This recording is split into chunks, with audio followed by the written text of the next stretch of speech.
Hello students, welcome. Myself Dinesh. तर हा आहे टुवर्ड्स ग्रीन एनर्जी चॅप्टरचा लास्ट व्हिडिओ. ठीक आहे. तर या व्हिडिओमध्ये आपण शेवटचा जो टॉपिक आहे या चॅप्टरमधला, that is electric energy generation using solar energy. ठीक आहे. तर हा टॉपिक कवर करणार आहोत. यात आणखी सब टॉपिक्स येणार आहेत, सोलर फोटोवोल्टाईक सेल आणि सोलर थर्मल पॉवर प्लांट. ठीक आहे. तर हे दोन्ही टॉपिक आपण या व्हिडिओमध्ये डिस्कस करणार आहोत. ओके. तर आता बघा, याच्या आधी आपण जे पॉवर प्लांट्स बघितले त्यात आपण काय केलं, तर वेगवेगळे जे एनर्जीचे फॉर्म्स आहेत त्यांना इलेक्ट्रिकल एनर्जीमध्ये कन्वर्ट केलं. ठीक आहे. जसं की हीट झालं थर्मल पॉवर प्लांटमध्ये आपण, त्यानंतर न्यूक्लिअर एनर्जी, ठीक आहे, त्यानंतर वाइंड एनर्जी, बरोबर, त्यानंतर energy which we obtain by using natural gases. ठीक आहे. ही सारे आणखी म्हणायचं झालं तर हायड्रो इलेक्ट्रिक, बरोबर. सो म्हणजेच काय, तर हे सर्व काय आहे, वेगवेगळे फॉर्म्स आहेत एनर्जीचे. ठीक आहे. वेगवेगळे एनर्जीचे फॉर्म्स आहेत आणि ह्या सगळ्या एनर्जीच्या फॉर्ममध्ये, म्हणजे हे एनर्जीचे फॉर्म यूज करून त्यांना आपण एका वेगळ्या फॉर्ममध्ये कन्वर्ट केलं. ओके. ती म्हणजे कुठली, तर आपली इलेक्ट्रिकल एनर्जी जी आपल्याला पाहिजे होती ती, बरोबर. ठीक आहे. म्हणजे आपण बेसिकली सर्व जे या आधीचे सुद्धा पॉवर प्लांट्स डिस्कस केले त्यात आपण केलं काय, तर एका एनर्जीच्या फॉर्मला दुसऱ्या एनर्जीच्या फॉर्ममध्ये कन्वर्ट केलं. ठीक आहे. म्हणजे ह्या एनर्जीपासून आपण इलेक्ट्रिकल एनर्जी मिळवली. ओके. तर इथे सुद्धा electric energy generation using solar energy, इथे सुद्धा आपण सेम तोच कन्सेप्ट यूज करणार आहोत. फक्त इथे कुठला एनर्जीचा फॉर्म यूज करणार, तर सोलर एनर्जी. ओके. सोलर म्हणजे जी सूर्यापासून भेटते ती. ओके. म्हणून तिला म्हणतात सोलर. ओके. सूर्यापासून आपल्याला ज्या काही गोष्टी भेटतात सनला म्हणतात. ओके. सूर्याला सन म्हणतो आपण, बरोबर. आणि त्यापासून मिळणाऱ्या ज्या काही गोष्टी आहे, ठीक आहे, तर त्याला म्हणतात सोलर. त्याच्याशी रिलेटेड, ठीक आहे, कुठल्या ज्या काही सायंटिफिक सर्व गोष्टी आहे त्यांना सोलर म्हणतात. ठीक आहे. सो जी एनर्जी मग सूर्यापासून भेटते तिलासुद्धा सोलर एनर्जी म्हणतात. ठीक आहे. मग आता ही जी एनर्जी भेटते सूर्याकडून आपल्याला, तिचं त्या एनर्जीचं कन्वर्जन इलेक्ट्रिकल एनर्जीमध्ये. ओके. म्हणजे सोलर एनर्जीलाच आपण कशात कन्वर्ट करत आहोत, आता इलेक्ट्रिकल एनर्जीमध्ये, एका फॉर्मचं दुसऱ्या फॉर्ममध्ये आपण कन्वर्जन करत आहोत. ठीक आहे. तर आता हे करण्याचे आपल्याकडे सध्या दोन पर्याय दोन मार्ग किंवा दोन मेथड्स म्हणा, ज्या आपण टेक्निक सायन्सच्या मदतीने डेव्हलप केल्या आहे. आज सध्याच्याच परिस्थितीमध्ये आपल्याकडे दोन टेक्निक्स आहे बघा. ओके. ह्यापुढे फ्युचरमध्ये असू शकतील आपल्याकडे यापेक्षा जास्त, की जेणेकरून आपण सूर्याकडची जी सोलर एनर्जी आहे ती इलेक्ट्रिकल एनर्जीमध्ये कन्वर्ट करू शकू. ठीक आहे. भविष्यात काय होऊ शकेल हे काही सांगता येणार नाही, परंतु सध्या तरी आपण अशा दोन मेथड्स विकसित केले आहे की यांच्यामुळे आपण सोलर एनर्जी इलेक्ट्रिकल एनर्जीमध्ये कन्वर्ट करू शकतो. ठीक आहे. मग कुठल्या आहे त्या मेथड्स, तर पहिली आहे त्यातली सोलर फोटोवोल्टाईक सेल. ओके. आणि सेकंड आहे सोलर थर्मल पॉवर प्लांट. ठीक आहे. या दोन्ही मेथड्स ज्या आहे यात आपण सोलर एनर्जीज यूज करणार आहोत आणि त्या एनर्जीचा यूज करून आपण electrical energy, okay, electric energy बनवणार आहोत. ठीक आहे.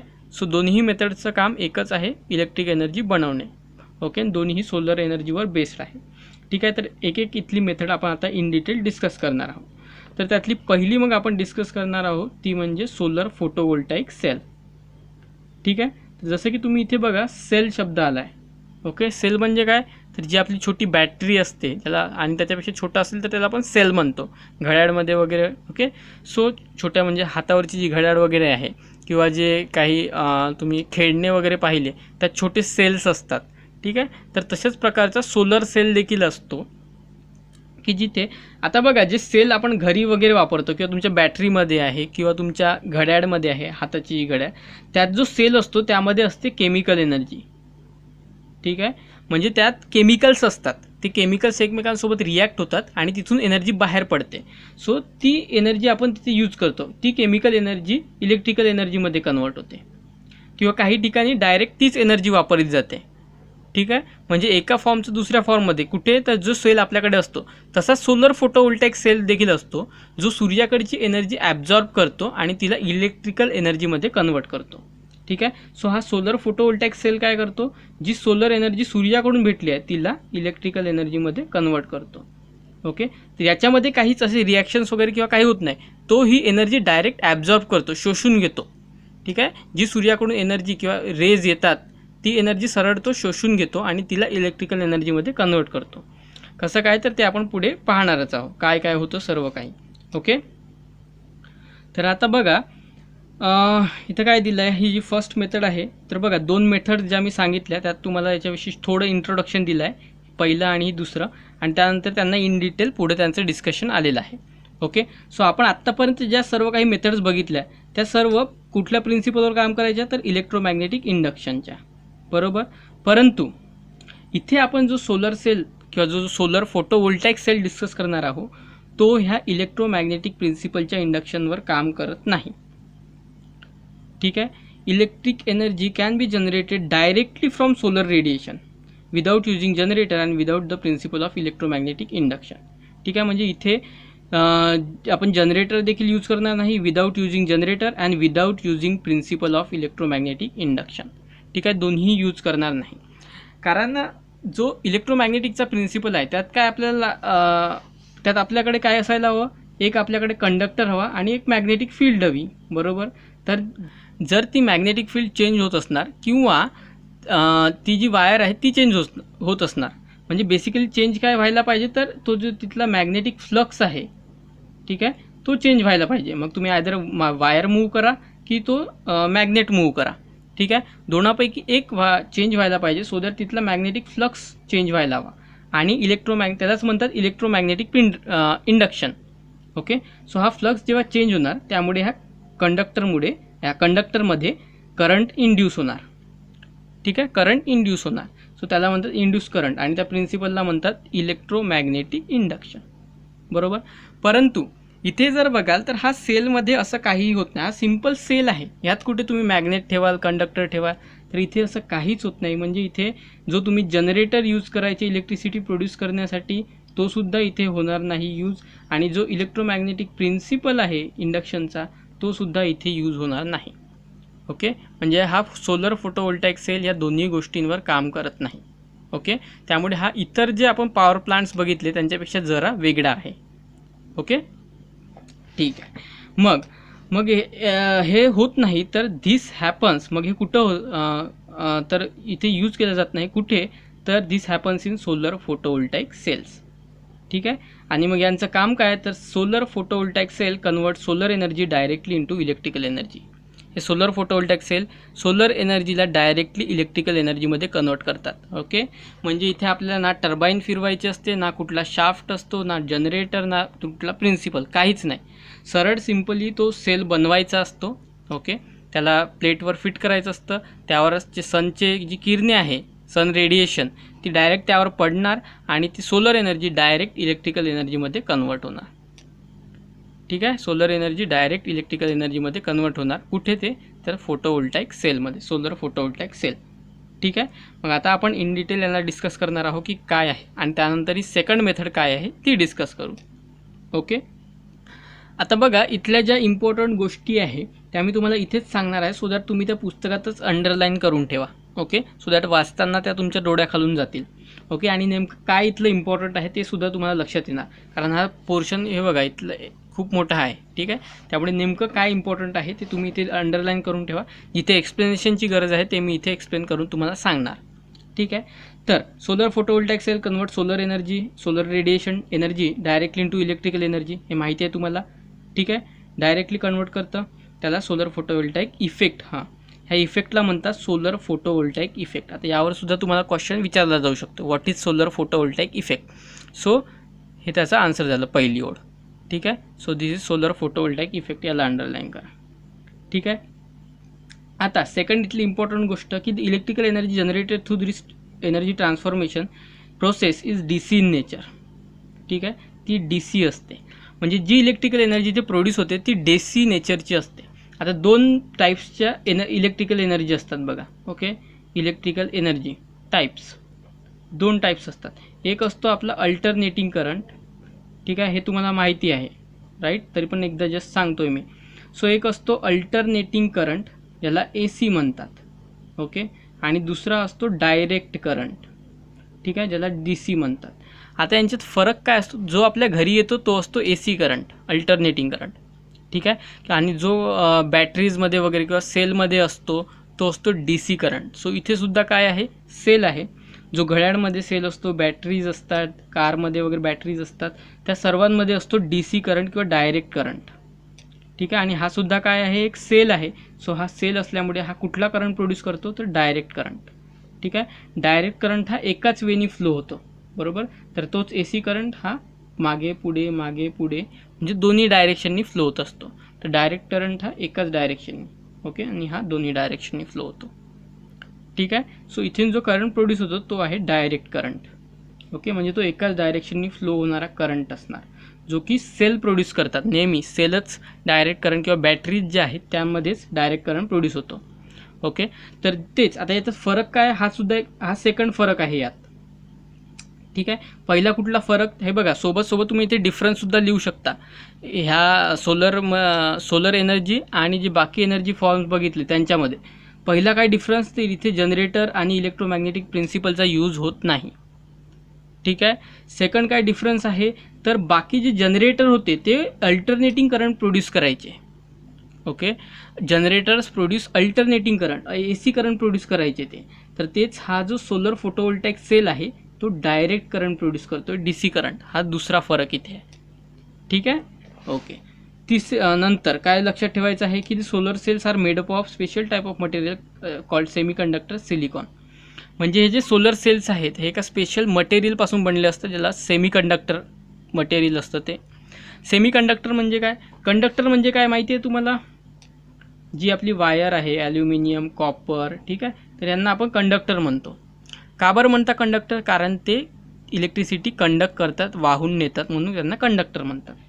तसेच दुसरे असतात रजिस्टर म्हणजे जे अपोज करतात, इलेक्ट्रिसिटीच्या फ्लोला अपोज करतात, ते रजिस्टर, ओके. म्हणजे एक इलेक्ट्रिसिटी वाहून नेतात कंडक्टर, तर एक इलेक्ट्रिसिटी वाहून नेत नाही, त्यालाच अपोज करतात, तर ते रजिस्टर, ओके. आणि यांच्यामध्ये ज्या प्रॉपर्टीज, ज्या मटेरियल असतात त्यांना म्हणतात सेमीकंडक्टर, ओके. सेमी म्हणजे अर्ध, ओके. सो यांच्यामध्ये कंडक्टर म्हणजे यांच्यामध्ये काही प्रॉपर्टीज ह्या कंडक्टरच्या असतात, ओके, तर काही रेजिस्टरच्या असतात. म्हणजे दोघांच्याही प्रॉपर्टीज असतात, त्या मटेरियलला सेमीकंडक्टर म्हणतात, ओके. सेमी म्हणजे अर्धा कंडक्टर आणि अर्धा रेजिस्टर.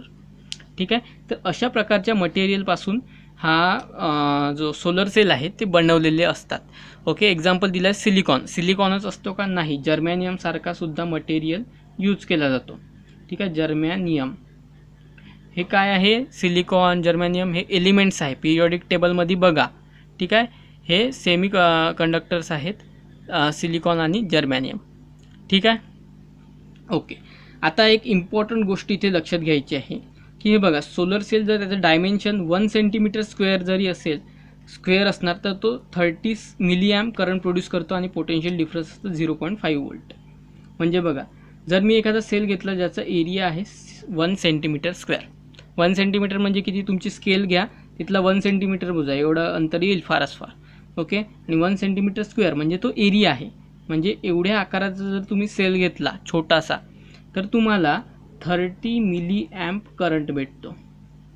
करंट आपण ॲम्पियरमध्ये मोजतो, ठीक आहे. हा आहे ॲम्पियर, आणि मिली म्हणजे 10⁻³ म्हणजे एका 1 सेंटीमीटर स्क्वेअर म्हणजे एवढूसा जर तुमच्याकडे सोलर सेल असेल छोटा, तर तुम्हाला 30 मिलीॲम्प करंट भेटणार आणि 0.5 व्होल्ट पोटेन्शियल डिफरन्स भेटणार. ठीक आहे. सो ह्या दोन गोष्टी तुम्हाला इथे नोट डाऊन किंवा इम्पॉर्टंट आहे, ज्या तुम्हाला इथे लक्षात घ्यायच्या आहे आणि नोट डाऊन करायच्या आहे. ठीक आहे. तर तेच मी जर 100 सेंटीमीटर स्क्वेअरचा जर एखादा हे घेतला, बघा याच्यापेक्षा आता 100 पटीने जास्त मोठा सेल, ओके. आता हा खूप मोठा असणार, इथे मी सांगू शकणार नाही. ठीक आहे. तर एवढा मोठा जरी मी सेल घेतला तरीसुद्धा तो मग तो जो आहे तो तिथला करंट जो आहे तो 100 पटीने वाढणार. म्हणजे हा आता जेव्हा हे 3 मिलीॲम्प आहे, 30 नाही, ॲक्च्युली हा 30च आहे, 30 मिलीॲम्प. ठीक आहे. 30 मिलीॲम्प करंट इथून प्रोड्यूस होणार 10⁻³ तर तेच मी 100 पटीने जास्त जर एरिया वाढवला, ठीक आहे, एरिया जर मी 100 पटीने आणखी वाढवला, तर हा करंटसुद्धा 100 पटीने वाढणार. म्हणजे 30ला तुम्ही सिम्पली 100ने आणखी मल्टिप्लाय करा, ओके. मग आता बघा किती होणार करंट, तर हे झाले 2 आणि हे 3 शून्य म्हणजे 3 × 10⁻³ आणि मिली म्हणजे × 10⁻³ ठीक आहे. मग हे +3 -3 कॅन्सल होतात, म्हणजे 3 अँपिअर करंट प्रोड्यूस होतो. ठीक आहे. परंतु इथे आता इम्पॉर्टंट गोष्ट कुठली लक्षात ठेवायची आहे की जो व्होल्टेज डिफरन्स असतो तो दोघांमध्येही सेम असतो. ठीक आहे. ही गोष्ट खूप इम्पॉर्टंट आहे, लक्षात ठेवा पेपरच्या दृष्टीने देखील, की तुम्ही जर 1 सेंटीमीटर घेतला स्क्वेअर असणारा जर एखादा तुकडा सेलचा, तर तुम्हाला 30 मिलीअँप करंट भेटणार. तर तेच त्याला तुम्ही जितक्या आकाराने वाढणार, 50नी वाढवला तर त्यांना 50नी मल्टिप्लाय करा, 100नी वाढवला तर 100नी मल्टिप्लाय करा. ठीक आहे. तेवढा अँपिअर करंट असणार. मात्र व्होल्टेज जे असणार ते सगळ्यांसाठी सेम असणार. मग तुम्ही छोटा सेल घ्या, मोठा घ्या, कितीही मोठा घ्या, त्या सर्वांमध्ये जे व्होल्टेज असणार ते सेम असणार सेलमध्ये. ओके, एका सेलमध्ये. ठीक आहे. म्हणजे यावरूनच तुम्हाला काय लक्षात येते गोष्ट, की potential difference available from a solar cell is independent of its area. म्हणजे जे पोटेन्शियल डिफरन्स भेटतं ते त्या एरियाच्या इंडिपेंडंट असतं. इंडिपेंडंट म्हणजे स्वतंत्र असतं, त्यापेक्षा त्यावर ते डिपेंड नसतं, त्यावर अवलंबून नसतं, ते वेगळं असतं. म्हणजे कितीही लहान एरिया घ्या, मोठा एरिया घ्या, त्याची व्हॅल्यू एकच असणार, ते यांवर डिपेंड नसतं. ठीक आहे. तर ही गोष्ट तुम्हाला इथे लक्षात ठेवायची. ओके, सो हेच इथे सांगितलं आहे. आणि कुठल्या गोष्टी इम्पॉर्टंट आहेत त्या, हे 30 अँपिअर करंट होतं आणि 0.5 व्होल्ट हे सुद्धा अंडरलाईन करून ठेवा. ठीक आहे. तर तेच 100 सेंटीमीटर घेतलं तर 3 अँपिअर करंट होतं. काय तर एनर्जी असते सनलाईटमधली, ती फोटोवोल्टाईक इफेक्टद्वारे DC इलेक्ट्रिक पॉवरमध्ये कन्वर्ट होते. ठीक आहे, सोलर फोटोवोल्टाईक इफेक्टद्वारे. ओके. तर आता पुढे आपण पाहणार आहोत सोलर सेल्स इन सिरीज आणि सोलर सेल्स इन पॅरलल. ठीक आहे. तर आता हे का शिकणार आहोत आपण ते आधी समजून घ्या. तर बघा, आपण या आधी बघितलं की सोलर सेल जे आहे त्यांची साईज जर 1 सेंटीमीटर घेतली आपण, ठीक आहे, 1 सेंटीमीटर स्क्वेअर किंवा 100 सेंटीमीटर स्क्वेअर जरी घेतली तरी पण तिथलं व्होल्टेज मात्र 0.5 व्होल्टच होतं. बरोबर. आणि करंट जर बघितला तर करंट जशी साईज वाढायची तसा करंट वाढायचा, म्हणजे व्होल्टेज तर तेवढंच होतं. ठीक आहे, कितीही साईज वाढवली तरी करंट मात्र जो करंट असेल, समजा आधी 30 असेल तर जेवढी साईज वाढवली, समजा 50नी वाढवली तर 50 एवढं त्याला मल्टिप्लाय करून, म्हणजे बेसिकली सांगायचं काय तर तुम्ही करंट जो आहे तो तिथे वाढवू शकत होता. ठीक आहे, करंट इन्क्रीज करू शकत होता, मात्र जो व्होल्टेज आहे ते सेमच होतं, सारखंच होतं व्होल्टेज. ठीक आहे. परंतु तुमच्या घरी जर बघाल तर जे व्होल्टेज येतं ते असतं 240 किंवा बरोबर, म्हणजे 230 ते 240 या दरम्यान व्होल्टेज येतं आपल्या घरी. बरोबर. मग एवढूशा व्होल्टेज तर काय होणार नाही. बरोबर. ऑब्व्हियसली आपल्याला एवढं व्होल्टेज हवं आहे. ठीक आहे. किंवा एवढं नसेल, म्हणजे एवढं जरी नसेल परंतु काही प्रमाणात तरी आपल्याला ते व्होल्टेज वाढवावं लागेल. बरोबर. त्यानंतर पुढे काही इन्स्ट्रुमेंट्स आहेत की ज्यांचा यूज करून ते व्होल्टेज कमी जास्त करता येतं. ठीक आहे. परंतु एवढ्या व्होल्टेजपासून एकदम एवढं व्होल्टेज तर हे पॉसिबल नसतं, त्यामुळे हे व्होल्टेज वाढावं लागतं. ओके. आणि करंटसुद्धा ऑब्व्हियसली एवढ्याशा करंटनी काहीच होणार नाही, करंटसुद्धा वाढवावं लागेल. ठीक आहे. मग हे करण्यासाठी ह्या सेल्सना आपण वेगवेगळ्या पॅटर्न्समध्ये असं जोडलं जातं. का बरं? कारण तशाने व्होल्टेज आणि करंट आपल्याला वाढवता येईल म्हणून.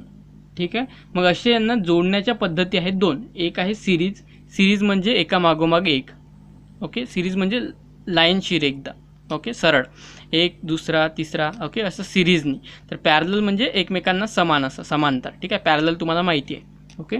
सो एक तर पॅरलल कनेक्ट करू शकता त्यांना किंवा एक तर सिरीजमध्ये. ओके. आता सिरीजमध्ये कन्वर्ट केल्याने काय वाढतं, करंट की व्होल्टेज, किंवा पॅरललमध्ये कनेक्ट केल्यानं मग काय वाढतं, करंट वाढतं की व्होल्टेज वाढतं, तर ते आता आपण इथे बघणार आहोत. ठीक आहे. मग सर्वात आधी तर इथे 2 भाग करून घ्या. एक तर पहिला इथे एक द्या की if solar cell connected in सिरीजमध्ये कनेक्ट केलं तर काय होतं. सेकंड इथून की if solar cells connected in parallel. ठीक आहे. हे 2 भाग आहे, इथेच अंडरलाईन करून ठेवा सो दॅट वाचताना तुम्हाला सुद्धा म्हणजे त्रास होणार नाही. ठीक आहे. तर जेव्हा सोलर सेल्सला सिरीजमध्ये कनेक्ट केलं जातं तेव्हा काय होतं की यांचा दोघांचाही जो व्होल्टेज आहे तो ॲड होतो. ठीक आहे. म्हणजे बघा, जसं मी तुम्हाला आधी सांगितलं की व्होल्टेज जो आहे, तुम्ही किती मोठा सेल घ्या, छोटा जरी घेतला, मोठा, त्याच्यापेक्षा मोठा, तरी व्होल्टेज तेवढंच राहायचं 0.5. बरोबर. ठीक आहे. आणि सगळं सेलसाठी तेवढंच असणार, किती छोटा घ्या, मोठा घ्या, काही घ्या. ओके, मग तुम्हाला तर एवढ्याशा वोल्टेजने काही होणार नाही, तुम्हाला तर 230 240 हवं आहे. मग काय कराल तुम्ही, तर त्यांना सिरीजमध्ये कनेक्ट करायचं सेल्सना. म्हणजे काय होणार, त्यांचा जो वोल्टेज आहे तो वाढणार. कारण इथे वोल्टेज याचं जर समजा वोल्टेज V1 आहे हे बघा, आणि याचं V2 आहे, तर इथे जेव्हा त्यांना सिरीजमध्ये कराल तेव्हा त्याचं ओव्हरऑल जे वोल्टेज होतं त्या दोघांचंही सम एवढं असतं, V = V1 + V2. ठीक आहे. तर वोल्टेज ॲड का बरं होतं, ठीक आहे, इथे जर समजून घ्याल तुम्ही, कारण इथे जो हे प्लेट दिसते तुम्हाला ही साईड सेलची, इथे सर्व मायनस चार्जेस जमा होतात आणि जी दुसरी साईड आहे तिथे सर्व प्लस चार्जेस जमा होतात. ठीक आहे. तसंच ह्या प्लेटवर सुद्धा इथे सुद्धा या बाजूला मग मायनस चार्जेस असे जमा होतील आणि इथे बघाल तर इथे हे प्लस चार्जेस जमा होतात. ठीक आहे. आणि असंच एखाद्या जी सेल असतात किंवा बॅटरी असतात त्यांनासुद्धा बघा, एका साईडला पॉझिटिव्ह एका साईडला निगेटिव्ह लिहून असतं. तर व्होल्टेज म्हणजे नेमकं काय आहे, मग व्होल्टेज म्हणजे potential difference. Okay, potential difference म्हणजे फरक. आणि कशाचं पोटेन्शियल, तर चार्जेसचं पोटेन्शियल. म्हणजे चार्जेसमध्ये सिम्पली फरक. ठीक आहे, चार्जेसमध्ये सिम्पली फरक म्हणजेच त्याला म्हणतो आपण पोटेन्शियल डिफरन्स. कशाचं पोटेन्शियल, तर चार्जेसचं डिफरन्स. एका बाजूला निगेटिव्ह चार्जेस, एका बाजूला पॉझिटिव्ह. मग बघा इथे काय होतं, जेव्हा हा पहिला सेल आहे, हा दुसरा सेल आहे, पहिल्या सेलमध्ये हे असणार चार्जेसमधलं सेपरेशन, प्लस तुम्ही दुसरा सेलसुद्धा इथे जोडला आहे त्याला समानच. ओके, सारखा जोडला आहे लाईनमध्ये, त्यामुळे याचंसुद्धा व्होल्टेज मग आहे. म्हणजे डिफरन्स काय, तर तो वाढला आहे पुन्हा. आधी एवढा डिफरन्स होता, तर आता तो डिफरन्स पुन्हा एवढा झाला आहे.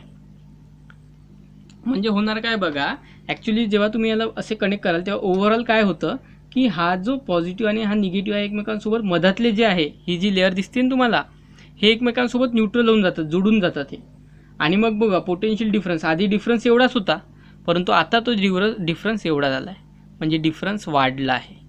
ओके, तर तेच होतं इथे. म्हणजे जो ओव्हरऑल व्होल्टेज आहे तो ह्या दोघांची सम असतं. ओके, म्हणजे व्होल्टेज वाढतं, याचा व्होल्टेज प्लस याचा व्होल्टेज म्हणजे एवढा व्होल्टेज. ठीक आहे. आधी डिफरन्स जो होता तो यांच्या चार्जेसमध्ये होता, इथे निगेटिव्ह आणि इथे पॉझिटिव्ह, बरोबर. म्हणजे एवढंच डिफरन्स होता पोटेन्शियल डिफरन्स. मग दुसराही कनेक्ट केला तर इथे आता पॉझिटिव्ह इथे निगेटिव्ह येणार. ओके, आणि हे जे मधातले असते एकमेकांसोबत न्यूट्रलाइज होऊन जातात, त्यामुळे ओव्हरऑल जो होता झाला पोटेन्शियल डिफरन्स म्हणजे फरक, तो इथून ते इथपर्यंत झाला. म्हणजेच हा वाढला. कशामुळे, तर यांची दोघांची ॲडिशन होतं इथे. तर मग तुम्हाला पोटेन्शियल डिफरन्स जर वाढवायचं असेल तर तुम्हाला सिरीजमध्ये त्यांना कनेक्ट करावं लागेल. Okay, so potential difference obtain from this combination is addition of potential difference of individual solar cell. ठीक आहे, जो पोटेन्शियल डिफरन्स असतो तो ॲडिशन असतं, म्हणजे ॲडिशन. ठीक आहे, दोन्ही पोटेन्शियल डिफरन्सचा. ठीक आहे, तर तेच current is equal to the current from individual cell. Current हा सेम असतो, म्हणजे इथून जो करंट तोच इथून. कारण इथे करंट डिवाइड होत नाही, जसं इथे होतो तसा इथे डिवाइड होत नाही. करंट कधी डिवाइड होतो, जेव्हा एक वायर असणार, ही वायर आहे त्यातून करंट जात आहे, आणि हीच वायर जर पुढे जर असेल तर सारखाच करंट जाणार. परंतु इथून जर मी दुसरी वायर जोडली इथे, तर ऑब्व्हियसली अर्धा करंट इकडे जाणार आणि अर्धा करंट इकडे, म्हणजे करंट आता डिवाइड झाला आहे. म्हणजे हा जर करंट आय असेल तर आता इथून जो करंट जाणार हा मग दुसरा असणार I' आणि हा एक I2'. म्हणजे ओव्हरऑल जो आय झाला तो काय असणार, ह्या दोघांची सम असणार. ओके, म्हणजे सांगायचं काय, तर करंट केव्हा डिवाइड होतो, जेव्हा त्याला दोन असे तुकडे होत असेल त्या वायरचे तर. ओके, परंतु इथे तसं काहीच होत नाही, तो वायर सरळ जातो आहे. ओके, त्यामुळे करंटसुद्धा सेम राहणार. तर त्याच्या एक्झॅक्ट अपोजिट म्हणजे उलट इथे होतं पॅरललच्या केसमध्ये. सेकंड आहे पॅरलल केसमध्ये. ठीक आहे, पॅरललमध्ये काय होतं, तर जेव्हा तुम्ही पॅरललमध्ये कनेक्ट करता, आता बघा वायर इथून डिवाइड होत आहे, ही वायर आहे, एक वायरचा तुकडा इकडे चालला आहे, तर एक वायरचा जो एंड आहे तो इकडे चालला आहे. म्हणजे जो करंट आहे तो आता इथे डिवाइड होत आहे. ओके, अर्धा करंट इकडे, अर्धा करंट इकडे. म्हणजे जो ओव्हरऑल करंट असणार, ठीक आहे, इथून जाणारा जो आय आहे तो काय असणार, हा जर I1 असेल तर I1 + I2. सो करंट इथे असतो I1, I is equal to म्हणजे overall current I is equal to I1 + I2. तर तेच पोटेन्शियल डिफरन्स असतं, V is equal to V1 is equal to V2. म्हणजे पोटेन्शियल डिफरन्स सेम असतं. का बरं, कारण सांगितलं मी तुम्हाला फरक. मग बघा इथे दोन, इथे जर हा इथे एवढं डिस्टन्स आहे, पोटेन्शियल डिफरन्स म्हणजे फरक. मग इथे यांच्यामध्ये एवढा फरक आहे, तेवढाच इथे सुद्धा एवढा फरक आहे. ओके, समान त्यांना केलं आहे. मग ह्या आता हे बघा, हा एंड दोघांनाही इथे अटॅच होतो आहे आणि याचा एंड इथे अटॅच होतो आहे. तसंच याचा एंड इथे आणि याचा एंड इथे. म्हणजे दोघांचाही जो अटॅचमेंटचा पॉईंट आहे तो सेम आहे. मग इथे जर निगेटिव्ह असणार आणि इथे पॉझिटिव्ह, मग तुम्ही इथे कनेक्ट केले आणखी किती तरी सेम पॉईंटवर अटॅच होत आहे, म्हणजेच त्यांच्यामधला जो फरक आहे तो सुद्धा सेम असणार. ठीक आहे, तर तेच इथून अंडरलाईन करून घ्या वाटल्यास की current generated is the summation of current, म्हणजे जो करंट असतो तो दोघांची सम असतो किंवा ॲडिशन असतो ऑफ इंडिव्हिज्युअल म्हणजे प्रत्येकाचा, आणि पोटेन्शियल डिफरन्स हे सेम असतं. ठीक आहे, ऑफ इंडिव्हिज्युअल सेल. ठीक आहे, म्हणजे पोटेन्शियल डिफरन्स हे सेम असतं, इक्वल असतं, तर करंट जो आहे तो त्यांची ॲडिशन असतो. ठीक आहे, आता इथे तुमचे कन्फ्यूज होण्याचे चान्सेस असतात. ठीक आहे, कन्फ्यूज तुम्ही होऊ शकता की कुठे काय होतं आणि काय होतं. त्यासाठी तुम्हाला सिम्पली एका वेळाचं कुठलंही लक्षात ठेवा. ठीक आहे, एकतर तुम्ही सिरीजमध्ये कनेक्ट केल्यानंतर काय होतं. ठीक आहे, म्हणजे एक त्यातलंही एकच लक्षात ठेवा. जसं की तुम्ही लक्षात ठेवलं की सिरीजमध्ये जेव्हा सेल्स कनेक्ट केले जातात तेव्हा पोटेन्शियल डिफरन्स हे दोघांचंही सम एवढं असतं. ठीक आहे, हे तुम्ही एक लक्षात ठेवलं आहे. मग आता यावरूनच तुम्ही इतर सर्व काढू शकता. कसं, मग बघा, पोटेन्शियल जर इथे ॲड होत आहे तर याच्या अपोजिट करंट काय तो इक्वल असणार. याच्याच एक्झॅक्ट अपोजिट इथे होतं. मग इथे जर व्होल्टेज ॲड होत असेल तर इथे व्होल्टेज इक्वल असतं. हे बघा, आणि मग व्होल्टेज इक्वल आहे म्हणजे करंट ॲड होतो आहे, म्हणजे सर्व गोष्टी एकमेकांच्या अपोजिट आहे. ठीक आहे, जसं इथे होतं त्याच्या एक्झॅक्ट अपोजिट इथे होतं. मग कुठलंही एक लक्षात ठेवा, आयदर इथलं किंवा इथलं. मग इथलं तुम्ही व्होल्टेज जर लक्षात ठेवलं की ॲड होतं व्होल्टेज तर करंट इक्वल असणार, त्याच्या एक्झॅक्ट अपोजिट इथे करंट ॲड होणार तर व्होल्टेज इक्वल असणार. एक लक्षात ठेवा, त्याचं सगळं अपोजिट करत जायचं. ओके, सो अशा पद्धतीने मग बघा आपल्याला मग काय करायचं आहे त्यानुसार हे सेल्स आपण अरेंज करायचे. ठीक आहे, so if two solar cells are connected in parallel potential difference from two they are not added, म्हणजे सोलर सेल जर पॅरललमध्ये कनेक्ट केले तर पोटेन्शियल डिफरन्स ॲड होत नाही. ठीक आहे, मग आपल्याला करायचं काय आहे त्यानुसार कनेक्ट करायचे. मग तुम्हाला पोटेन्शियल डिफरन्स जर वाढवायचं असेल तर काय कराल, तुम्ही त्यांना सिरीजमध्ये कनेक्ट करणार. बरोबर, तर तेच तुम्हाला करंट जर वाढवायचं असेल तर त्यांना तुम्ही पॅरललमध्ये कनेक्ट कराल. ओके, मग आता ह्या छोट्या छोट्या सेल्सना, सोलर सेल्सना कनेक्ट करून बनवलं जातं सोलर पॅनल. पॅनल म्हणजे काय, तर एखादा पत्रा. ठीक आहे, तर त्यावर मग ते छोटे छोटे जे सेल्स आहेत सोलर सेल्स ते ठेवले जातात, सो दॅट एक मोठं पॅनल बनवलं जातं त्यापासून. ठीक आहे, सोलर पॅनल, आणि हे मग सूर्यप्रकाशाखाली ठेवलं जातं. ओके, ज्याच्यावर मग ते रेज पडतात, solar rays, sun rays. Okay, म्हणजे सोलर एनर्जी ते ॲब्झॉर्ब करतात आणि इलेक्ट्रिकल एनर्जीमध्ये कन्वर्ट करतात. ठीक आहे, मग आता बघा आपण व्होल्टेज कसं काय वाढवू शकतो, तर सिरीजमध्ये कनेक्ट करून. ओके, परंतु करंट जर वाढवायचं असेल तर एक तर तुम्हाला त्यांना सिरीजमध्ये पॅरललमध्ये कनेक्ट करावं लागेल, किंवा दुसरा कुठला ऑप्शन आहे की तुम्ही त्यांची साईज वाढवा. ओके, साईज जर वाढवली तर ऑब्व्हियसली त्यांचा करंटसुद्धा वाढतो.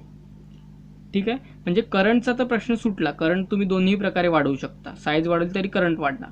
परंतु पोटेन्शियल डिफरन्स व्होल्टेज जर वाढवायचं असेल तर तुम्हाला त्यांना सिरीजमध्येच कन्वर्ट करावं लागेल. ठीक आहे, आणि हेच एक्झॅक्टली केलं जातं इथे सोलर पॅनलमध्ये सुद्धा. तर इथे बघा हे जे सेल्स आहे हा बघा निगेटिव्ह, आणि हे सर्व सेल्स सिरीजमध्ये कनेक्ट केले आहे. ही एक वायर ह्या सर्वांमधून जाते बघा. नंतर हे सुद्धा सर्व असे एक प्रकारे सिरीजमध्ये कनेक्ट केले. का बरं केलं आहे सिरीजमध्ये, कारण सिरीजमध्ये व्होल्टेज वाढतं म्हणून. ओके, कारण एका सेलचं जे व्होल्टेज असतं ते किती असतं, 0.5 वोल्ट. ठीक आहे, किती मोठा घ्या, काही करा, सर्व 0.5 असणार. परंतु ते जर तुम्ही त्यांना सिरीजमध्ये कनेक्ट केलं तर ते ॲड होतात. बरोबर आहे, मग व्होल्टेज या सर्वांचा, आता याचं 0.5 0.5 0.5 0.5. ठीक आहे, मग ह्या सर्वांचं ॲड होत जाणार. असे किती सेल आहे इथे बघा, तर असे टोटल आहे 9 सेल. म्हणजेच एकाचं आहे 0.5 तर 9चं किती होणार, मग इंटू 9 करा. ठीक आहे, आन्सर किती येणार याचं, 4.5. म्हणजे एका रोचं पोटेन्शियल डिफरन्स किती झालं, मग 4.5. मग असे 4 रोज आहेत, एकाचं 4.5, याचं 4.5, याचं 4.5, याचं 4.5, चौघांनाही ॲड करा. ठीक आहे, म्हणजे किती येणार टोटल, 18. ओके, सो ओव्हरऑल तुम्हाला आता व्होल्टेज किती भेटत आहे, 18 वोल्ट व्होल्टेज भेटत आहे. किती सोलर सेल्स आहेत, मग एका याच्यात 9 आहे, मग 9 × 36. सो जेव्हा तुम्ही 36 सोलर सेल्स कनेक्ट केले तेव्हा तुम्हाला 18 वोल्ट किंवा 18 वोल्ट व्होल्टेज भेटत आहे, पोटेन्शियल डिफरन्स भेटत आहे. ठीक आहे, म्हणजे जेवढे सेल्स कनेक्ट केले त्याच्या अर्ध भेटत आहे, हाफ. ठीक आहे, तर करंट बघा, मग करंट तुम्ही पॅरलल तर कनेक्ट केलं नाही, मग करंट वाढवता कसं येणार, तर त्यांची साईज वाढवून. ओके, मग यांची साईज तुम्ही 100 सेंटीमीटर स्क्वेअर वगैरे घेऊ शकता किंवा 200, जशी साईज वाढवणार तसं करंट वाढणार. ठीक आहे. मग तुम्हाला कशा प्रकारची गरज आहे, किती करंट पाहिजे, किती व्होल्टेज पाहिजे, त्यानुसार तुम्ही पॅनल हे बनवू शकता. ओके, तर हेच तुम्हाला इथे सांगितलं आहे. ओके, सो मग जर तुम्ही इफ 36 सोलर सेल जर कनेक्ट केले ज्यांची साईज 100 सेंटीमीटर स्क्वेअर आहे, हे बघा हेच. ओके, तर मग त्यांना जर कनेक्ट केलं तर तुम्हाला 18 वोल्ट आणि 3 अँपिअर करंट भेटणार. साईज किती घेतली, 100 सेंटीमीटर, त्यामुळे करंट 3 अँपिअर भेटणार आणि 18 वोल्ट. आपण कसं येतं ते कॅल्क्युलेट केलं आहे आता. ठीक आहे, तर हेच तुम्हाला इथे सांगितलं आहे. ओके, सो आता इथे बघा याची इफिशियन्सी असते 15%. A good solar cell can have an efficiency of around 15%. आता इफिशियन्सी म्हणजे काय, तर इफिशियन्सी म्हणजे कार्यक्षमता. ठीक आहे, कार्य करण्याची क्षमता. मग याची इफिशियन्सी तुम्हाला दिली आहे 15%. 15% एफिशियन्सी आहे. आता एफिशियन्सी म्हणजे नेमकं काय, ठीक आहे, हे तर एफिशियन्सी म्हणजे कार्यक्षमता म्हणजे नेमकं काय. समजा हा जर एखादा सोलर सेल आहे आणि यावर जो सनलाईट पडत आहे, सूर्याची जी किरणं पडत आहे, ठीक आहे, मी म्हटलं की ती 100% किरणं पडत आहे. ठीक आहे, 100% किरणं पडत आहे. तर हा सोलर सेल काय करतो की त्यातली फक्त 15%च जी किरणं आहे पडत आहे त्यावर ती ॲब्झॉर्ब करतो. ठीक आहे, आणि बाकी जी 85% आहे ती सर्व वेस्ट जाते, ती ॲब्झॉर्ब करत नाही, फक्त 15% ॲब्झॉर्ब करतो आणि तेवढ्याच एनर्जीचं, सोलर एनर्जीचं इलेक्ट्रिकल एनर्जीमध्ये कन्वर्ट करतो. ठीक आहे, 15% सोलर एनर्जी इलेक्ट्रिकल एनर्जीमध्ये कन्वर्ट केली जाते, बाकीची सर्व वाया जाते. वाया म्हणजे ते ॲब्झॉर्ब करत नाही. ठीक आहे, तर हीच आहे याची इफिशियन्सी म्हणजे कार्य करण्याची क्षमता. म्हणजे किती कार्य करतो हा, तर फक्त 15% काम करतो, बाकी नाही. 15% म्हणजे 15% एनर्जी शोषून घेतो. ठीक आहे, म्हणजे आता तुम्हाला लक्षात आलं असेल की या फील्डमध्ये खूप आणखी इम्प्रूव्हमेंट करण्याची गरज आहे आणि त्यावर कंटिन्युअसली जे सायंटिस्ट्स आहेत ते काम करत आहे. ओके, ह्या फील्डमध्ये ॲक्टिव्ह वर्क रिसर्च चालू आहे. त्यामुळे हे खूप, कारण जी इको फ्रेंडली सोर्सेस आहेत ती पुढच्या काळाची गरज आहे आणि सूर्य हा एक मोफत आपल्याला एनर्जी प्रोव्हाइड करत असतो. ठीक आहे, सर्व सीझनमध्ये सूर्यप्रकाश अवेलेबल असतो, त्यामुळे यावर खूप जास्त प्रमाणात कार्य चालू आहे. जरी याची इफिशियन्सी आत्ता 15% असली, परंतु येत्या काळात ती जसजशी टेक्नॉलॉजी पुढे जाणार तसतशी वाढत राहणार. ठीक आहे, सो इफिशियन्सी आहे 15%. ओके, म्हणजेच सोलर पॅनल जर किती पॉवर 100 वॅट जर पॉवर भेटत असेल तर फक्त 15 वॅट तो ॲब्झॉर्ब करणार. तर ती झाली त्याची इफिशियन्सी. सो आय थिंक आता तुम्हाला लक्षात आलं असेल की इथे काय सांगितलं आहे. ओके, सो जस्ट एवढंच की तुम्ही यांना सिरीजमध्ये कनेक्ट करा सो दॅट तुम्हाला पोटेन्शियल डिफरन्स जास्त भेटणार आणि करंट वाढवायचं असेल तर साईज वाढवा. ठीक आहे, आता हे जे कनेक्ट केले जातात जे सेल्स ते वेगवेगळ्या फॉर्ममध्ये, जसं की हे पॅनल आहे तसंच हे जे सेल्स आहे यांना मॉड्यूलमध्ये सुद्धा कनेक्ट केलं जातं. हे बघा असे मॉड्यूल्स असतात, छोटा सेल आहे. ठीक आहे, सो म्हणजे सेल जोडून काय बनतं, सेलला जर सिरीजमध्ये जोडलं तर मॉड्यूल बनतं. तसेच मॉड्यूल्सला जर वेगवेगळे असे मॉड्यूल्स आहेत त्यांना जर सिरीजमध्ये जोडलं तर एक स्ट्रिंग बनते आणि अशा स्ट्रिंग जे आहे त्या स्ट्रिंगला मग पॅरललमध्ये जोडलं जातं. हे बघा पॅरलल. ओके, आता याला पॅरललमध्ये का जोडलं यांना सिरीजमध्ये, कारण ऑलरेडी सिरीजमध्ये जोडल्यामुळे त्यांचं पोटेन्शियल डिफरन्स वाढला आहे. आणखी किती वाढवणार, बरोबर. सो इथे वाढला आहे पूर्णपणे पोटेन्शियल डिफरन्स. हे बघा इथे सिरीज, नंतर इथे सिरीज, त्यामुळे खूप पोटेन्शियल डिफरन्स वाढला आहे आणि आता म्हणून त्यांना पॅरललमध्ये कनेक्ट केलं जातं सो दॅट करंट वाढणार. ठीक आहे, मग यांना स्ट्रिंगनं जर पॅरललमध्ये कनेक्ट केलं तर त्यांना अरे म्हणतात. ठीक आहे, आणि हे सर्व तुम्हाला इथे सांगितलं आहे. So cells form module, module form string, string form array. ठीक आहे, सो आता हे तुम्हाला लक्षातच ठेवावं लागेल, यात काही पर्याय नाही आणि हे तुम्हाला इथे सांगितलं आहे. ओके, आणखी एक गोष्ट इथे, as we obtain as much electrical power as needed they are use in application which need marginal power. ठीक आहे, जसं की 2 power station of megawatt capacity. म्हणजे बघा इथे काय, तर आपल्याला जेवढी एनर्जी पाहिजे तेवढी आपण यातून मिळवू शकतो, बरोबर. मग असे जे ठिकाणं आहे की जिथे खूप जास्त प्रमाणात एनर्जी लागते, जसे की calculators that run on solar energy, जिथे खूप कमी म्हणजे मार्जिनल एनर्जी म्हणजे खूप कमी एनर्जी लागते असे. ठीक आहे, कारण इथून एनर्जी जी आहे 0.5 वोल्ट म्हणजे किती, खूप छोटी झाली. ओके, मग जे कॅल्क्युलेटर्स येतात बघा, आजकाल मार्केटमध्ये येतात, तुम्ही कदाचित बघितले किंवा बघितले नसतील आहे किंवा ठीक आहे. तर त्यांच्यावरती जसा हा जर कॅल्क्युलेटर असेल समजा, ओके, हा जर कॅल्क्युलेटर असेल तर इथे बटन्स असतील, तर इथे याचा वरच्या कोपऱ्याला तुम्हाला असे छोट्या छोट्या प्लेट्स दिसतील.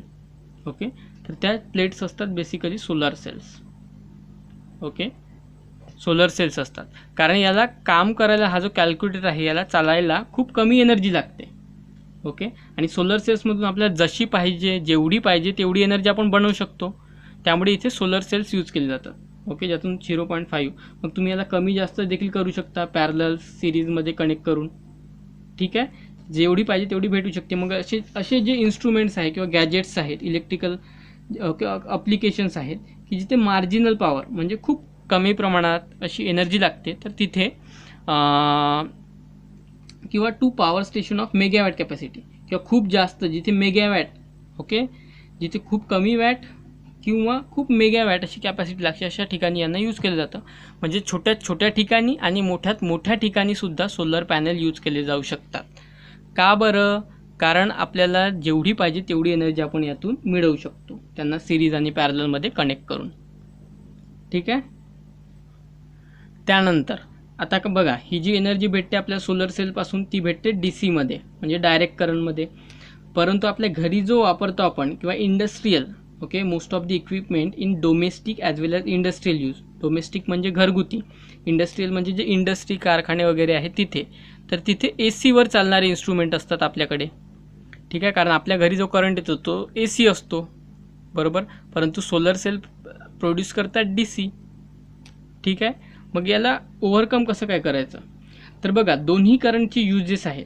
DC करंटसुद्धा वापरला जातो काही ठिकाणी AC करंटसुद्धा वापरला जातो. ओके, DC करंट बघा कुठे वापरला जातो, तर DC करंट वापरला जातो electric lights based on light emitting diode. Light emitting diode म्हणजे ज्याला आपण LED म्हणतो ना, तेच आहे light emitting diode, LED, light emitting diode. ठीक आहे, सो अशा ठिकाणी वापरला जातो DC करंट लाईट LEDजमध्ये. म्हणजे LED तुम्ही बघा बॅटरीला कनेक्ट केलं जातं, छोटा बॅटरी किंवा सेल असेल त्याला कनेक्ट केला जातो. आणि मी सांगितलं की सेल किंवा बॅटरी काय देतात, DC करंट देतात. तसंच हा सोलर सेलसुद्धा DC करंट देतो. मग हा LED चालवण्यासाठी वगैरे किंवा energy can be directly use. ठीक आहे, म्हणजे यांसारख्यांसाठी डायरेक्टली आपण वापरू शकतो, बरोबर. आता म्हणजे DCचा यूज अशा इन्स्ट्रुमेंटमध्ये केला जाऊ शकतो. ठीक आहे, परंतु AC मात्र त्यासाठी तुम्हाला DCला AC कन्वर्ट करावं लागेल AC यूज करण्यासाठी. ठीक आहे, कारण जे सर्व इन्स्ट्रुमेंट आपल्या घरी असतात किंवा जे इंडस्ट्रीमध्ये असतात ते AC चालतात. मग AC कन्वर्ट करण्यासाठी वापरला जातो, त्याला म्हणतात inverter. Okay, so DC solar power must be converted to AC power using an electrical device called inverter. म्हणजे इन्व्हर्टरद्वारे DCचा कन्व्हर्जन AC केलं जातं. जो DC करंट इथे भेटला आहे आपल्याला त्याला AC कन्वर्ट केलं जातं इन्व्हर्टरद्वारे. ठीक आहे, कुठलं इन्स्ट्रुमेंट आहे इन्व्हर्टर. इन्व्हर्ट करणे म्हणजे उलट करणे, उलट. इन्व्हर्टचा अर्थ होतो उलट. तर इन्व्हर्टर जो उलट करतो म्हणजे DCचं कन्व्हर्जन AC करतो. ठीक आहे, ओके. आता AC बघा, ACला आपण स्टोअर करण्यासाठी किंवा साठवण्यासाठी काय वापरतो, DPs वगैरे असतात मोठ्या मोठ्या. ठीक आहे, किंवा जे पॉवर स्टेशन असतात तिथे त्यांना आपण स्टोअर करू शकतो. तसंच DCला स्टोअर करण्यासाठी बॅटरीज वापरतात खूप मोठ्या मोठ्या. ओके, बॅटरीजमध्ये त्यांना स्टोअर करून ठेवलं जातं.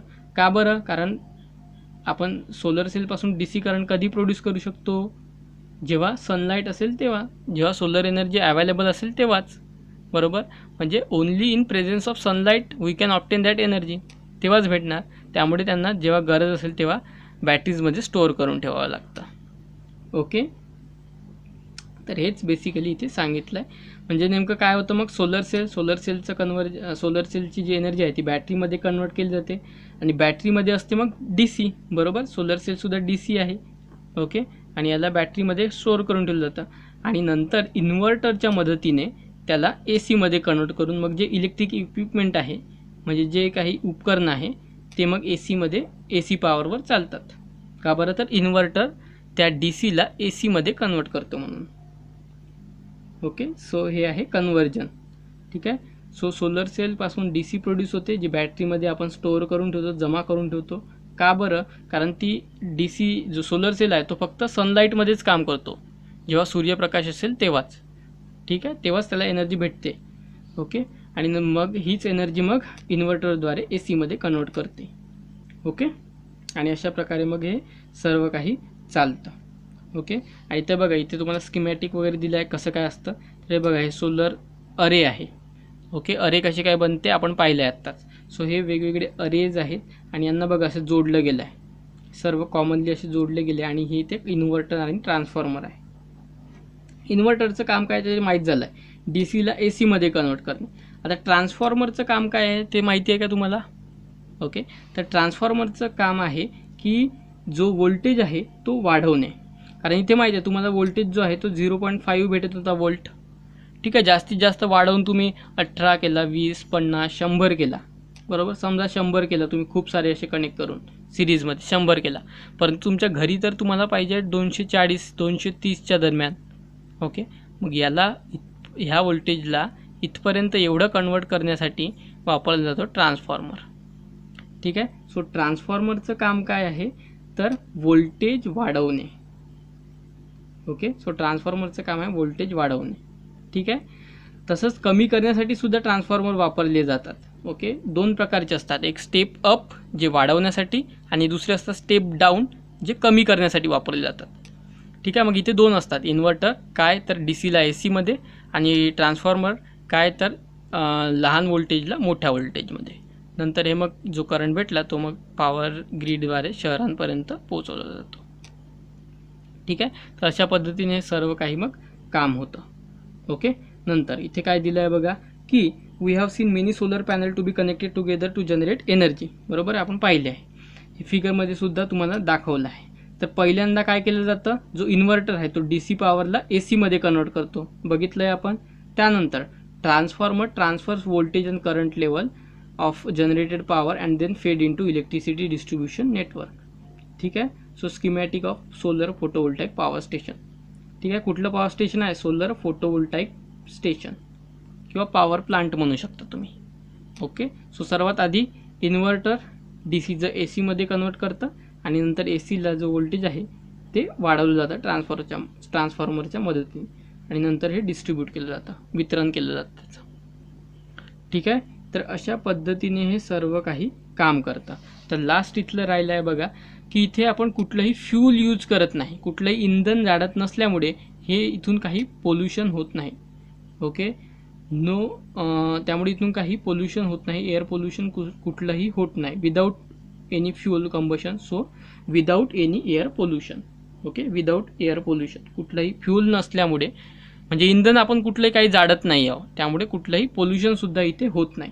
त्यामुळे हा इको फ्रेंडली सोर्स आहे. आणि फक्त डे टाईम म्हणजे फक्त दिवसाच आपण हे प्रोड्यूस करू शकतो, कारण रात्री सूर्य नसतो त्यामुळे. ओके, आणि इथे बघितलं, इथे तुम्हाला सांगितलं की जे मेजर मोठे सोलर प्लांट्स आहेत इंडियामध्ये त्यांची नावे लिहा आणि त्यांची कॅपॅसिटी काय आहे तर ती तुम्ही इंटरनेटवर शोधून लिहू शकता, ठीक आहे. आणि आत्ताच नुकताच आपले भारताचे जे पंतप्रधान आहे नरेंद्र मोदी त्यांनीसुद्धा एक रेवामध्ये एक लॉन्च केला आहे. Okay, solar power plant project, तर तो सुद्धा इथे तुम्ही सांगू शकता. ओके, जस्ट इंटरनेटवर चेक करा, तुम्हाला त्याची माहिती मिळून जाणार. ओके, तर बघा, एकदा याला रिवाईज करा, शांत व्हा जरा, आणि याला एकदा रिवाईज करा. काय बघितलं आपण तर सोलर एनर्जी आपण यूज करणार आहोत. दोन टाईप्सचं आहे, एक सोलर फोटोवोल्टाईक सेल आणि दुसरा आहे पॉवर प्लांट, जे आता आपण नेक्स्ट डिस्कस करणारच आहोत, ठीक आहे. सो दोन आपण डिस्कस करणार आहोत. त्यातला पहिला जो आहे तो आहे सोलर फोटोवोल्टाईक सेल. काय करतो? DC. ओके, आणि साईजवर डिपेंड असतं की करंट किती होणार, परंतु कुठलीही साईज घ्या व्होल्टेज मात्र सेम असतं, ठीक आहे. व्होल्टेज सेम असतं, करंट मात्र वाढवला जातो साईज जर वाढवली तर. ओके, मग यालाच ओव्हरकम करण्यासाठी आपण यांना सिरीज किंवा पॅरललमध्ये कनेक्ट करायचो, बरोबर. म्हणजे व्होल्टेज वाढवायचं असेल किंवा करंट वाढवायचं असेल तर सिरीज आणि पॅरलल त्याचाच यूज करून मग एक पॅनल बनवला जातो, सोलर पॅनल, आणि यांना खूप मोठ्या प्रमाणावर मग बनवलं जातं, ज्याला आपण अरे म्हणतो, ठीक आहे. आणि हे अरे मग लावले जातात कुठे तर सोलर फोटोवोल्टाईक पॉवर प्लांटमध्ये, ठीक आहे, ज्यांच्यापासून मग DC करंट भेटतो ज्याला इन्व्हर्टरच्या मदतीने AC मध्ये कन्वर्ट केलं जातं, आणि छोटा असल्यामुळे ट्रान्सफॉर्मरच्या मदतीने मोठा व्होल्टेजमध्ये कन्वर्ट केलं जातं, आणि हे नंतर पुढे आपल्या घरापर्यंत पोहोचतं. तर हेच सिंपल आहे मग सोलर फोटोवोल्टाईक सेल. ओके, आणि अशा पद्धतीने हे काम होतं. ओके, तर आता हा शेवटचा टॉपिक आहे. जस्ट 5-10 मिनिटाचा टॉपिक आहे. छोटा टॉपिक आहे अगदी, आणि सोपी टॉपिक आहे. तर आता आपण बघितलं की सोलर सेल्समुळे आपण कशी काय सोलर एनर्जी कन्वर्ट करू शकतो इलेक्ट्रिकल एनर्जीमध्ये. ओके, आणि या टॉपिकमध्ये आपण यूज करणार आहोत सोलर थर्मल पॉवर प्लांट, म्हणजे सोलर थर्मल एनर्जी यूज करणार. थर्मल म्हणजे कुठली, तर थर्मल याचा अर्थ होतो हीट. ओके, आता सनपासून हीट एनर्जी येते हे तर आपल्याला माहिती आहे. ओके, सो त्याचाच यूज करून बेसिकली आपण इथे इलेक्ट्रिकल एनर्जीमध्ये त्याला कन्वर्ट करणार आहोत. कसं तर ते बघणारच आहोत. याआधी आपण बघितलं की सोलर फोटोवोल्टाईक सेल म्हणजे तिथे काय करायचो आपण, तर सोलर फोटोवोल्टाईक सेल डायरेक्टली जी सोलर एनर्जी यायची तिला डायरेक्टली इलेक्ट्रिकल एनर्जीमध्ये कन्वर्ट करायचं. कुठलीही मदत प्रोसेस वगैरे कुठलं काहीच आपण बघितलं नाही. ठीक आहे, मात्र इथे जराशी प्रोसेस होणार आहे, आणि तिथे सुद्धा फक्त इथे सोलर एनर्जी डायरेक्ट कन्वर्ट केली जाणार नाही, तर ती आधी थर्मल एनर्जी म्हणजे हीट एनर्जीमध्ये कन्वर्ट केली जाणार, आणि हीट एनर्जीमधून नंतर इलेक्ट्रिकल एनर्जीमध्ये. ठीक आहे, सो कसं काय, तर डायरेक्टली याचं जे स्कीमॅटिक आहे ते लक्षात घ्या, आणि कसं काय केलं जातं ते लक्षात घ्या.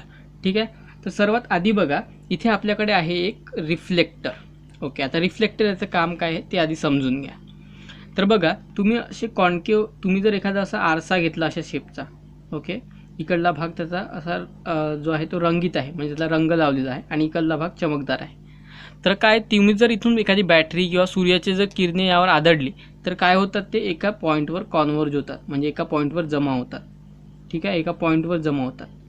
ओके, तुम्ही जर एखादा मॅग्निफायर घेतला, ठीक आहे, जे तुम्ही मॅग्निफाय म्हणजे मोठं अक्षर करण्यासाठी वगैरे बघता, तर ते जर तुम्ही उन्हात धरलं, असं उन्हामध्ये वगैरे पकडलं, किंवा त्यावर बॅटरीचा लाईट जरी टाकला तुम्ही, तरी तुम्हाला दिसणार की त्याचे जे रेज आहेत ते एका पॉईंटवर असे कॉन्व्हर्ज होतात. ओके, म्हणजे ते जसे ही ते बघा एवढ्या एरियावर लाईट जरी आला तर तो एका पॉईंटवर पूर्ण रेज जमा होतात. तसंच मॅग्निफायरवर सुद्धा जे मॅग्निफायरचा एरिया आहे त्यावर तुम्ही लाईट जरी टाकला किंवा सूर्यप्रकाश आला तर ते एका पॉईंटवर सर्व रेज जमा होतात. असा जर तो सोर्स असेल तर इथला रे इथे असं, म्हणजे एका पॉईंटवर सर्व जमा होतात, त्याला कॉन्व्हर्ज होणे म्हणतात. ठीक आहे, आता हे कॉन्व्हर्ज का होत आहे, तर इथून रिफ्लेक्ट होत आहे म्हणून, परावर्तित होणे, इथून रिफ्लेक्ट होत आहे म्हणून ते इथे एका पॉईंटवर कॉन्व्हर्ज होत आहे. ठीक आहे, तर तसंच इथे सुद्धा होतं, आणि मग काय होतं, एका पॉईंटवर हे सर्व रेज जमा होतात. ठीक आहे, एका पॉईंटवर ते जमा होतात. ओके, ज्याला कॉन्व्हर्ज होणे म्हणतात. कशामुळे होत आहे, तर ते रिफ्लेक्ट होऊन होत आहे, म्हणून या सरफेसला म्हणतात रिफ्लेक्टर. ठीक आहे, ओके, मग आता इथे झालं आहे काय, तर बघा प्रत्येक सूर्याच्या किरणीत असते हीट एनर्जी, ते गरम असतात. आपण जरी हात उन्हात घेतलं तर आपल्याला गरम जाणवतात. का बरं, कारण त्यांच्यामध्ये हीट एनर्जी असते. हीट म्हणजेच कुठली, तर thermal energy. Okay, thermal energy. मग ही सर्व थर्मल एनर्जी ज्या ह्या वेगवेगळ्या रेजमध्ये आहे ती सर्व एका पॉईंटवर कॉन्व्हर्ज होते.